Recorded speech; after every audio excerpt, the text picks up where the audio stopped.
Di beberapa video sebelumnya, kami telah membahas mengenai SSD consumer dari Intel. Untuk SSD consumer, Intel menawarkan 3 jenis SSD, yaitu dalam bentuk storage 2,5 inci, M.2 card, dan juga PCIe card. Dalam video ini, kami akan menampilkan bagaimana cara memasang ketiga bentuk SSD tersebut ke dalam sebuah PC desktop. Pertama, untuk SSD 2,5 inci.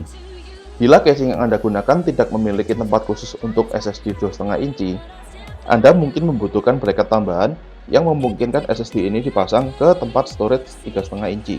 Pertama, pasang terlebih dahulu SSD ke bracket yang tersedia dalam paket penjualan. SSD dalam bentuk 2,5 inci ini umumnya dihubungkan ke komputer dengan menggunakan kabel SATA. Selain kabel SATA, SSD ini juga membutuhkan kabel daya dari power supply. Anda bisa memasang SSD beserta bracketnya ke drive B 3,5 inci yang ada di casing. Berikutnya, untuk SSD dengan jenis M.2, Anda bisa memasangnya langsung ke slot yang ada di motherboard.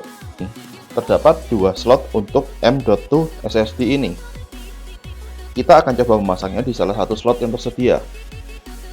Lepaskan baut pengunci dari dudukannya, kemudian posisikan ujung M.2 SSD ke slot yang tersedia. Pasang SSD ke slot, kemudian kunci kembali dengan menggunakan baut yang tersedia. Terakhir, kita akan memasang SSD PCI Express. Untuk itu, buka terlebih dahulu penutup slot PCI Express yang ada di casing.